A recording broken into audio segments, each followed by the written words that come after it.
Salut tout le monde. Bon, aujourd'hui, on va corriger le problème que je vous ai laissé à la fin de la dernière vidéo. Ce problème comporte, comme vous l'avez remarqué, trois parties. La première partie, c'est l'étude de deux fonctions auxiliaires que l'on utilisera dans la deuxième partie.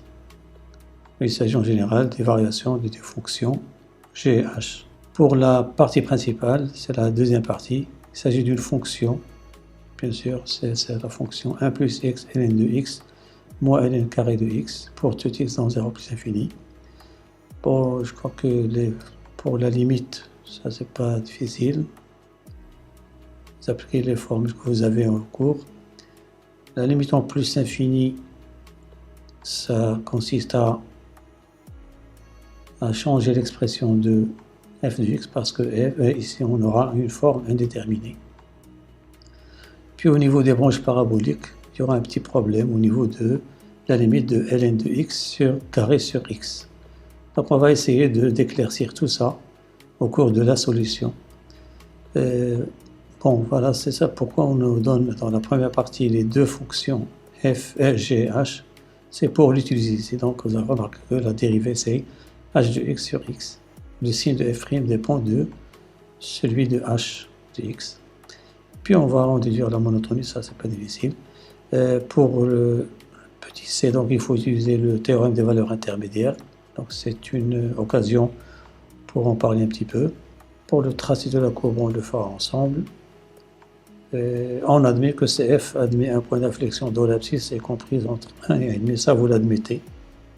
Puis donner l'équation de l'asymptote à la courbe de f moins 1 et on précise les branches paraboliques, bien sûr. Il y a des questions qui ne figurent pas dans le sujet d'origine, mais j'ai ajouté quelques questions pour enrichir un petit peu le problème.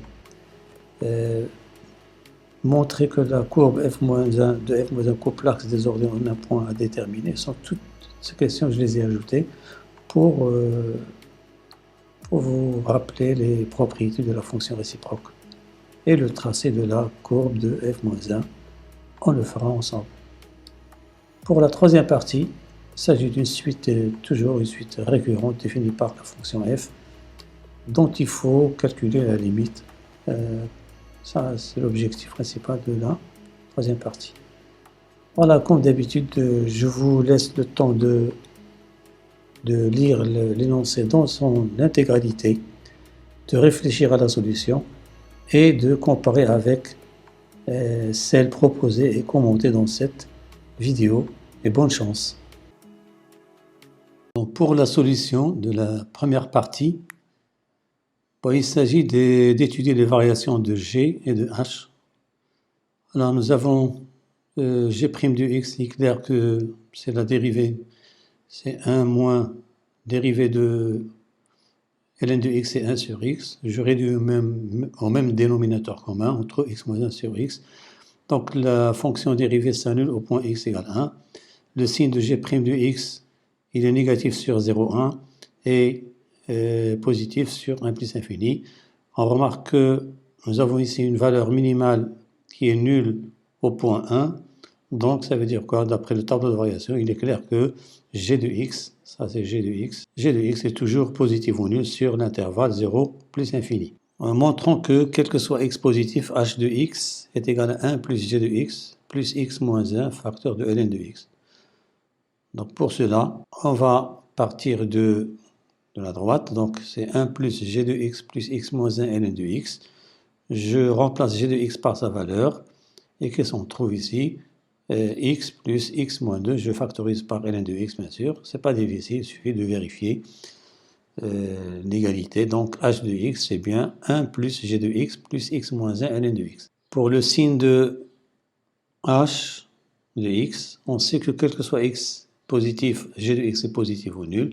Il suffit de montrer que quel que soit x positif, x moins 1 ln de x est positif ou nul. Donc ceci, donc voilà, il faut montrer que cette quantité est toujours positive ou nulle. Donc pour cela, on utilise le résultat suivant. On sait que le signe de ln de x, il est négatif sur 0,1 et positif sur 1 plus infini. Donc on va utiliser ce résultat. Donc pour x compris entre, c'est bon, nous avons deux cas ici. Si x est compris entre 0 et 1, alors x moins 1 est négatif, et ln de x est négatif, donc leur produit est positif ou nul. Si x est positif ou nul, ln de x moins 1 est positif ou nul, et ln de x est positif ou nul, donc le produit est toujours positif. Donc dans tous les cas, nous avons quel que soit x positif, x moins 1 ln de x est toujours positif ou nul. Et par suite, nous avons h de x qui est positif ou nul. Pour la solution de la deuxième partie, la limite en 0+, il est clair que ce n'est pas difficile. Nous avons x ln de x qui tend vers 0. Ça, c'est du cours. Ln de x, 0+ égale moins l'infini. Donc, au carré, ça fait plus infini. Avec le moins, ça donne moins l'infini ici. Donc, qu'est-ce qu'on a? Donc, la limite en un nombre réel est infinie. Ça veut dire que la droite d'équation x égale 0 est une asymptote à la courbe. Et on dit que c'est une asymptote verticale. Pour la limite en plus infinie, donc il suffit de remarquer, voilà, qu'est-ce que nous avons déjà une forme indéterminée, donc il faudra lever l'indétermination en changeant l'expression de la fonction, bien entendu. Et je vais factoriser par x ln de x, qu'est-ce qu'il nous reste ici? Or on sait que la limite quand x tend vers plus infini de x ln de x c'est plus infini, ln de x sur x c'est 0 en plus infini, donc la limite c'est bien quoi?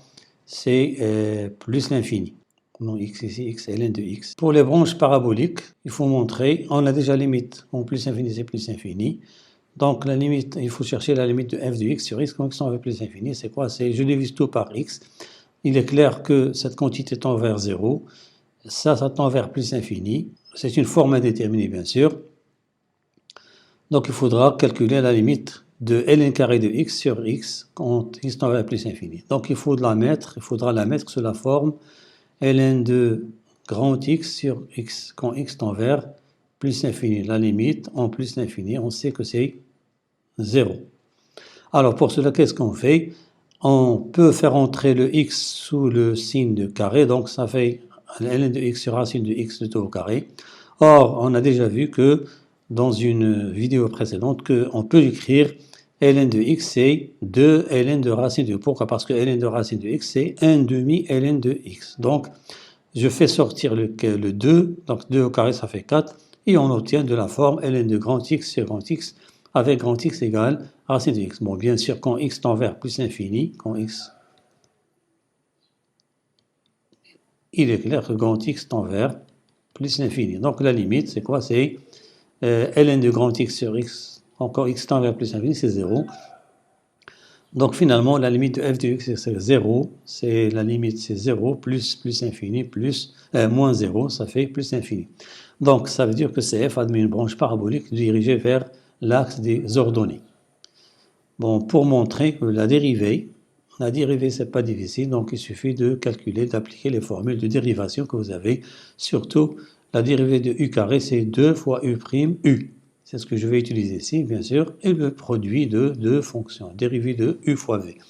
Donc, dérivée de 1, c'est 0, x prime ln de x plus x ln prime de x moins 2, j'applique cette formule, on trouve finalement ln de x plus 1 moins 2 ln de x sur x. Je réduis au même dénominateur commun et on trouve bien sûr x plus x ln de x moins 2 ln de x sur x. Or, ceci, ce n'est autre que la fonction c'est h de x. Donc finalement, on a montré que pour tout x positif, nous avons la fonction dérivée est égale à h de x sur x. Bien sûr, on en déduit la monotonie, puisqu'on sait d'après la première partie que h de x est positif ou nul sur 0 plus infini. Donc, f' est positif ou nul sur 0 plus infini. On peut même dresser son tableau de variation comme suite. 0, c'est moins l'infini. Ça, c'est alpha. Donc déjà, sur moins l'infini plus l'infini, il existe le 0, il est là. Donc, il faut toujours chasser les 0 ici, surtout dans les intervalles images. Pourquoi? Pour appliquer le théorème des valeurs intermédiaires. Bon, montrons que l'équation f de x égale 0 admet une solution unique alpha dans 0, 1 demi. On va appliquer le théorème des valeurs intermédiaires sur l'intervalle 0, 1 demi. On sait que la limite en 0 plus c'est moins l'infini. F de 1 demi c'est presque, je l'ai calculé, c'est 0,17. Donc le 0 il est bien dans l'intervalle image, c'était f de 0, 1,5. Et comme f est continue strictement croissante sur 0, 1,5, donc d'après le théorème des valeurs intermédiaires, il existe un unique alpha dans 0, 1,5 tel que f de alpha égale 0. Pour la troisième question petit a, l'équation de la tangente ACF au point d'abscisse 1, f est dérivable sur 0 plus infini, en particulier en x0 égale 1, et on a bien sûr, on applique la formule de l'équation du tangente, c'est y égale f' de 1 facteur de x moins 1 plus f de 1. Or, f' de 1 c'était quoi? C'était h de 1 sur 1 parce que c'était h de x sur x, f' de x, donc je remplace x par 1, donc h de 1 c'est quoi? C'était 1. Et on trouve le nombre dérivé, c'est 1. Donc l'équation de la tangente, c'est x moins 1 plus 1, f de 1 égale 1. Il nous reste y égale x. Bon, petit b, vérifions que f de x moins x. Pourquoi ça? On nous prépare pour l'étude de la position relative de la courbe et de cette tangente. Donc c'est pourquoi on nous demande de calculer, de vérifier la différence f de x moins x égale ln de x moins 1 fois g de x. Avec g de x, je rappelle ici g de x, c'était x moins 1 moins ln de x. Alors, soit x un nombre réel positif, on a f de x moins x, donc il faut calculer un petit peu. Donc ça fait 1 plus x ln de x, je remplace f de x par sa valeur ici. Qu'est-ce qu'on aura ici? 1, je mets 1 moins ln de carré 2, pourquoi? Pour faire apparaître une identité remarquable. Et ici, on aura un facteur commun, c'est x, donc c'est l'idée pour mettre en facteur ln de x moins 1. Donc ça, c'est une identité remarquable. Ça, c'est je factorise par x, ça fait x facteur de ln de x moins 1. Donc ça fait 1 moins ln de x facteur de 1 plus ln de x. Ici, je vais prendre l'opposé pour faire apparaître le 1 moins ln de x, comme ici. Finalement, on factorise par 1 moins ln de x partout, on trouve ln de x plus 1 moins x. On factorise par moins ici, donc on aura moins ln de x moins 1, facteur de ln de x plus 1. Et je fais entrer le moins ici, ça devient quoi? Ça devient x, l'opposé de x moins x c'est x, moins 1 moins ln de x, qui est égal à g de x. Donc finalement, on a f de x moins x égale à ln de x moins 1 fois g de x. Bon, pour étudier le signe de f de x moins x sur 0 plus infini, on sait que pour tout x positif, g de x était positif ou nul, donc le signe de f de x moins x dépend de celui de cette quantité-là, ln de x moins 1. Voilà. Donc ln de x moins 1 est égal à 0, c'est équivalent à ln de x égale 1, c'est une simple équation logarithmique, x égale e. Donc, qu'est-ce qu'on a ici? On peut mettre un petit tableau de signes. Sur 0e, nous avons ln de x moins 1 il est négatif. Si x est supérieur à 1, alors ln de x moins 1 est positif. Donc CF est au-dessous de delta sur 0e et la courbe est au-dessus de delta sur l'intervalle e plus infini. Montrons que f admet une fonction réciproque f moins est définie sur j. Il est clair que f est continu sur 0 plus infini comme somme de fonctions continues sur 0 plus infini. C'est la fonction 1 et la fonction x ln de x et la fonction ln carré de x. Et f est strictement croissante sur 0 plus infini, donc f admet une fonction réciproque f moins est définie sur l'intervalle j qui est égal à f de i. Or, f de i c'est quoi? C'est les limites puisque f est croissante, donc on passe aux limites. Limite f de x, l'ordre ne change pas, limite f de x 0 plus 7 est moins l'infini, la limite en plus f, donc finalement l'image de i n'est autre que r. Pour le tracé de la courbe, voici notre tableau de variation, il est devant nous. Alors, essayons d'interpréter ce tableau de variation. La droite d'équation x égale à 0 est une asymptote verticale. Nous avons montré qu'il existe un alpha unique compris entre 0 et 1,5 tel que f de alpha égale, ça veut dire pour la courbe que la courbe va couper l'axe des abscisses au point d'abscisse alpha. La fonction elle est strictement croissante de 0 sur 0 plus infini. Donc, nous avons ici une tangente au point d'abscisse 1 d'ordonnée 1. Nous avons vu que la courbe elle est au-dessous de cette tangente quand x est compris entre 0 et e, ça c'est e, et elle devient au-dessus de la tangente quand x est supérieur à e. On nous dit d'admettre qu'il existe un point d'inflexion pour la courbe dont l'abscisse est comprise entre 1 et 1,5. Donc il est quelque part là. Alors, il suffit de tracer maintenant la courbe. Normalement, il vient de moins l'infini de l'axe de la droite d'équation x égale 0. Elle coupe l'axe des abscisses en ce point, les tangentes ici, et nous avons une branche parabolique de direction y. Voici l'allure de notre courbe.